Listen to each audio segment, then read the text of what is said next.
Yma yn Ysgol Gymraeg Bro Morgannwg, dwi'n defnyddio byrddau gwyn ym mhob un gwers fwy na lai lle mae'n addas i wneud.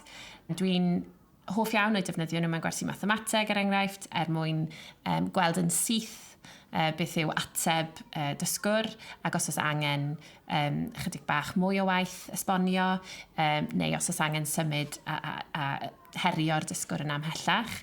Dwi'n hoff iawn o'i defnyddio nhw'n ystod unrhyw fath o gyflwyniad mewn gwersi iaith, mewn gwersi dynieithau mwyn eto casglu gwybodaeth ac asesu dealltwriaeth dysgwyr o'r hyn yn ni'n ei drafod.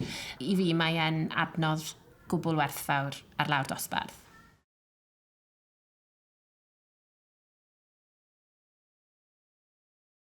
Gwaith adalw pellach nawr, os gwelwch yn dda, fi eisiau chi i symuleiddio y ffracsiwn welwch chi ar y sgrin. Symuleiddiwch y ffracsiwn 6/30. Bant â chi. Iawn, os newch chi ddangos eich byrddau fi mewn 3, 2, 1, bant â ni.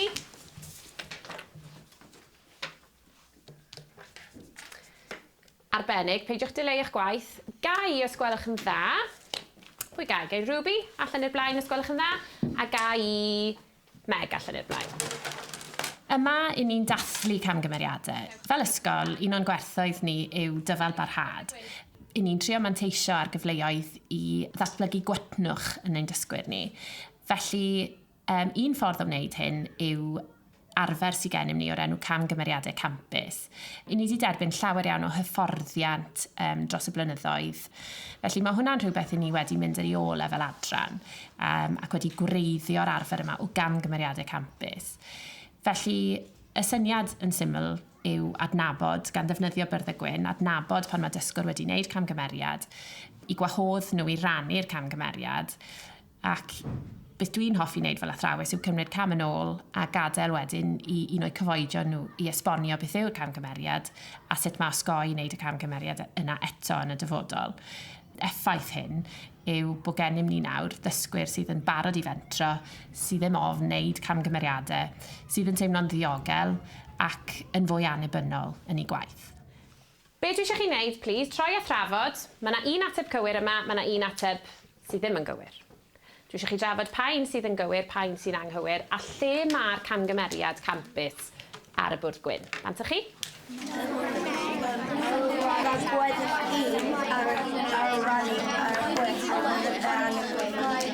Da iawn, Oliver. Traciwch fi, a traciwch Ruby a Meg, os gwelwch yn dda. Tori, ti eisiau esbonio ble mae'r camgymeriad campus, a esbonio chydig, please, wrth y person ti'n credu sydd wedi wneud y camgymeriad, lle mae'r camgymeriad wedi digwydd? So, Meg, ti di edrych ar y tabl 5 a wedi anghofio amdano 6. So, wedyn ti di rhoi y 0, ond pan oedd Ruby wedi edrych, oedd ti di edrych mewn tabl 6 ac oedd 6 a 30. Mae'n iawn. Da iawn, Tori, diolch am esbonio. Felly, mae beth oedd Tori'n dweud fanna oedd bod Ruby wedi rhannu gyda 6, oherwydd bod 6 a 30 yn ymddangos yn habl 6. Mae nhw'n lluosrifau o dabl 6. A'r camgymeriad campus mae Meg wedi wneud yw mynd i edrych ar dabl 5. Nawr, ydy 6 yn gallu rhannu gyda 5? Nac ydy. Ydy 30 yn gallu rhannu gyda 5? Ac efallai mai fyna ddigwyddodd y camgymeriad campus, bod ti wedi gweld bod 30 yn ymddangos yn habl 5, ond bod y camgymeriad campus na wedyn dydy'r rhifiadur ddim yn gallu rhannu gyda 5. Diolch ferched, ewch chi eistedd lawr.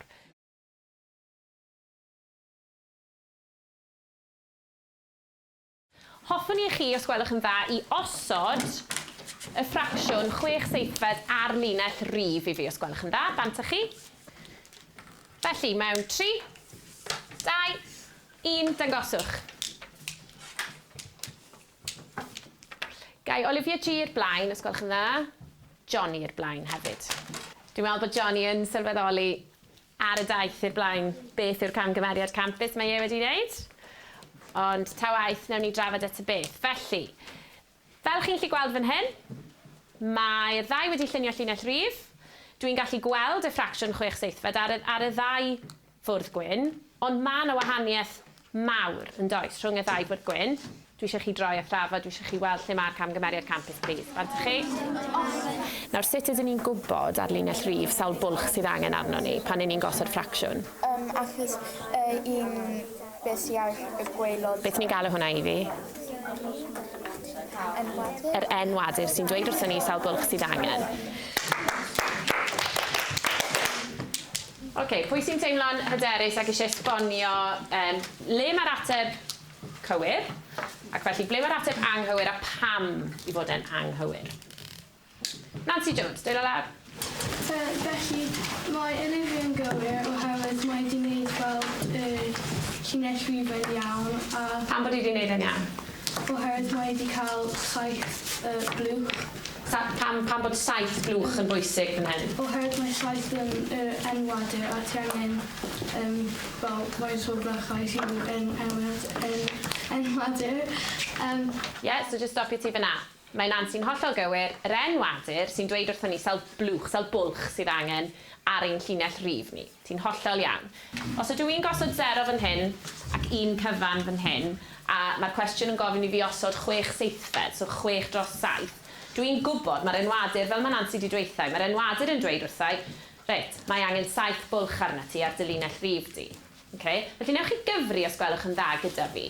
Iawn, bant hynny, 1 seithfed, 2 seithfed, 3 seithfed, 4 seithfed, 5 seithfed, 6 seithfed. Reit, trwch y thrafod, pa ffordd arall sydd te o sgrifennu 1 cyfan yn yr enghraifft yma? Bant chi? 3, 2, 1. Ateb corawl? 7 dros 7. Yndyfe, achos 7 dros 7 yw 1 cyfan. Mae ganddyn nhw'r 1 gwerth, oce?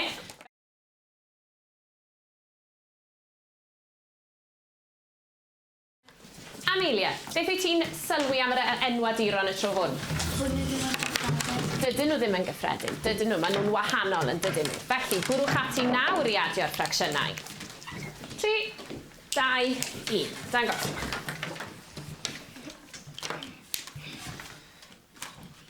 Mae yna gymysgedd. Mae cymysgedd o atebion. Peidiwch cael gwared nhw, byddai eisiau gweld nhw eto yn y funud. Ar y nodyn yma, allai jyst atgoffa chi, mae'n holl bwysig gyda'n gwaith bwrdd gwyn ni, mod i'n gallu gweld pob cam o'r cyfrifo, pob cam o'r gweithio allan. Achos dwi'n gallu gweld atebion cywir, ond dwi ddim yn gallu gweld y gwaith cyfrifo. I ddechrau, o'n i'n awyddus i adalu i gwybodaeth nhw o adio ffracsiynau sydd ag enwadur tebyg. Ar ôl hyn, o'n i eisiau symud y dysgu ymlaen ychydig a gofyn iddyn nhw adio ffracsiynau oedd â enwaduron gwahanol. Dwi'n gallu gweld bod yna ddiffyg dealltwriaeth, bod chi ddim cweit wedi deall y cwestiwn yma. Doedd yr adalw ddim cystal â beth o'n i wedi gobeithio.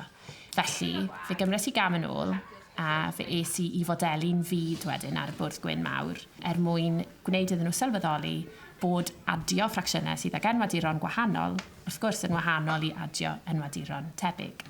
Felly, roeddwn ni'n awyddus i ddefnyddio modelu myd i ddangos hyn